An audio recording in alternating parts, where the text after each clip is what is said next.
Semua, selamat datang di channel Foresight. Gue JPR dan inilah Foresight. Ini adalah episode lanjutan dari episode sebelumnya ya. Jadi di 2016 itu hanya gue memutuskan untuk kuliah dengan segala kerendahan hati dan penuh pengharapan. Gue melupakan tentang masa lalu gue. Ya udahlah, gue berdamai. Di sela-sela 2016 gue berkuliah tanpa terbebani dengan sebuah, jadi gue udah kayak anjir bebas lepas aja gitu kan.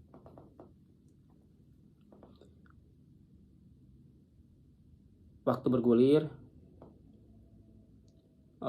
kuliah gue sempat beberapa kali drop ya, mungkin karena psikosomatis masih ada. Terus ada beberapa kejadian di perkuliahan gue yang gue rasa bahwa hal itu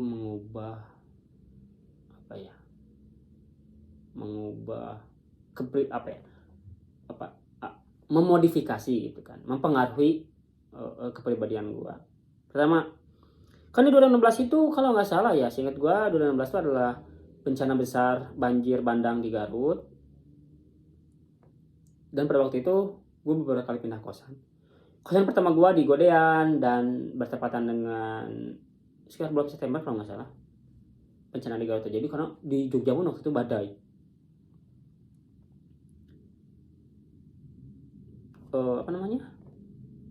Gue kosan di 2016, pindah ke kosan kedua. Sorry. Nah ini ke kosan kedua yang membuat gue akhirnya pengen pindah lagi kuliah. Di samping kampus gak nyaman, minim support lah. Peristiwa menakjubkan terjadi di kosan kedua gua ini. Pertama gua pernah digerebek. Itu gua gak akan highlight ya, karena gak akan pernah bongkar, karena itu akan dibongkar di buku gua, di dokumenter gua. Peristiwa besar lain terjadi itu di kosan gua ada biawak anjir. Pas gua tidur selonjoran, terus gua lihat ke atas, anjir kaget gua lihat ke atas, biawak gede banget coy. Dan ternyata anjir, terus gua ke teman kos gua kayak, mas tolongin dong, ini ada biawak. Terus gua nelfon bapak kosnya, dia bilang aja ke mas yang sebelahnya, suruh tangkap gitu. Ya kali ya anjir, gua tangkap anjir setakut itu. Dan ternyata kos gua tuh belakangnya tuh ini bukan rawa, kayak sungai gitulah, sungai ya kayak lewi lah kalau bahasa Sundanya tuh. Ya udahlah, dari situ gue kayak anjir, gue sport jantung. Karena di kosan kedua ini gue benar-benar ngerasa bahwa ini anjir hujan sesungguhnya. Pindah dari Godean ke kos ini, kosnya di Senopati sih ya, salah satu daerah di Jogja juga. Itu sedih banget, gue ngerasa bahwa gue yang dulu sedih backup itu sama bokap gue yang selalu dimanja, gue yang selalu bokap gue yang selalu ada di belakang gue. Pada waktu itu gue harus semandiri itu, kayak anjir pindah kosan gini. Tapi it's okay, hidup sedih ya udah sedih, gak apa-apa, biasa gitu. Ya namanya juga hidup, kalau nggak sedih gak hidup gitu kan. Pindah, tidur dilewatin kecoa udah biasa anjir.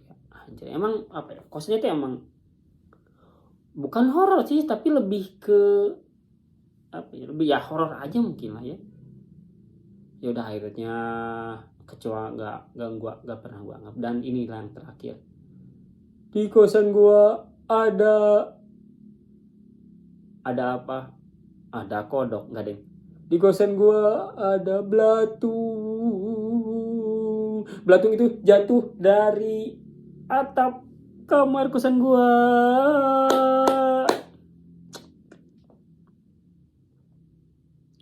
Di 11.30 malam atau 12:05 gitu, gue lupa deh. 11.30 deh. Gue akhirnya lilir tuh kebangun gitu kan. Kebangun. anjir ini apa yang jatuh ya, gue nggak anggap lah, yaudah kan gini ya, pluk sini. Ya adalah di 12.05 gak tahu 12.08 spesifiknya dia jatuh lagi, terus dia gini anjir, terus gue bau banget anjir, ternyata itu adalah belatung dan ternyata di atasnya ada bangkai. Gue nggak tahu spesifiknya bangkainya bangkai apa, tapi kayaknya ini prediksi gue ya, bangkai tikus deh kayaknya ya, karena nggak mungkin bangkai yang lain, apalagi martabak bangka, nggak mungkin.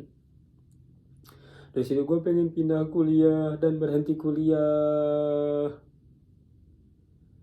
Singkat cerita ya udahlah, bla bla bla, akhirnya gue memutuskan ingin pindah ke kos, ke daerah kota lah, ke daerah Kolombo kalau nggak salah, Samirono deket Panti Rapi. Nah akhirnya di situ mahal kuliahnya. Singkat cerita, ada sebuah paguyuban lah atau komunitas Jawa Barat. Karena gue anggap pada waktu itu komunitas-komunitas itu berbasi kampus negeri ya, tapi ternyata di Jogja enggak. Di Jogja itu satu bendera, all in for one lah, one for all gitu kan. Jadi satu bendera semua kampus. Akhirnya gue masuk grup itu. Dari situ gue, ya ampun, akhirnya gue menemukan kosan terbaik dan ibu kosnya baik banget.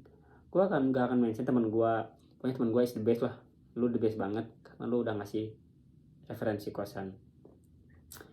Di 2016 itu akhirnya gue pindah kosan dan udah good lah kosannya. Di 2016 kuliah gua akhirnya baik-baik aja, sampai akhirnya gua berpikir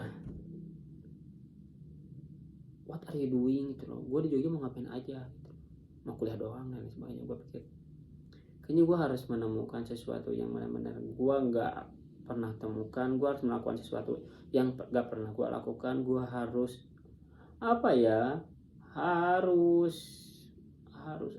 harus mau tekar lah kalau bahasa Sundanya, atau kalau bahasa gaulnya itu harus out of the box lah.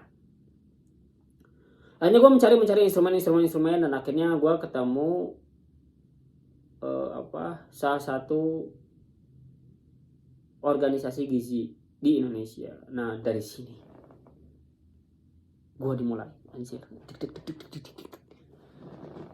Jauh sebelum itu sebenarnya gue ikuti acara paguyuban Garut itu yang tadi.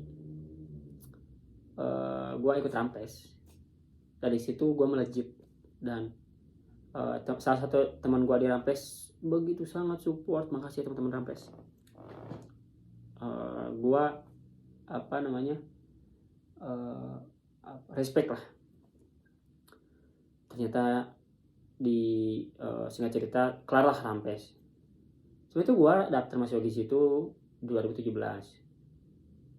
dengan dalih bahwa gue harus ngebuktiin pada diri gue juga harus bisa berkembang, karena manusia tuh bisa tumbuh dan berkembang dimanapun. Dalam artian gue mikir gini, gue yakin timing orang tuh beda-beda anjir, tergantung kita mau jemput timing itu kapan, kita mau jemput momentum itu kapan, atau kita mau menciptakan momentum itu kapan, atau kita mau diam aja gitu kan. Karena menurut gue diam bukan pilihan coy, dia bukan pilihan. Dan akhirnya 2017 gue mau daftar dan ternyata gak bisa anjir. Nah dari sini polemik terjadi. Gue gak akan terlalu highlight polemik ini ya di kampus, karena ya terus terang pada waktu kampus gue belum terdaftar di mahasiswa gizi nasional, di perkumpulan mahasiswa gizi nasional. Akhirnya gue memutuskan untuk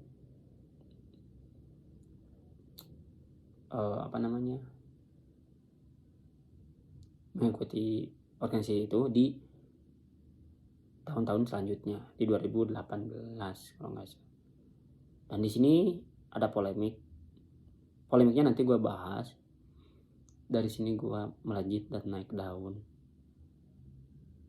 sampai gue menemukan seorang Yazid dalam diri gue. Ternyata capek juga ya bikin YouTube.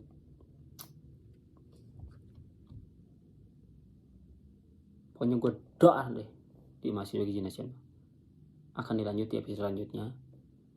Dari sini kesimpulannya, kita nggak bisa balik lagi ya, seperti apa kata Dilan, kita nggak bisa nyalain keadaan masa lalu, kita juga bisa mengakui masa lalu karena keadaan sekarang. Dan satu hal yang terpenting, jangan melihat kekurangan dalam diri kamu.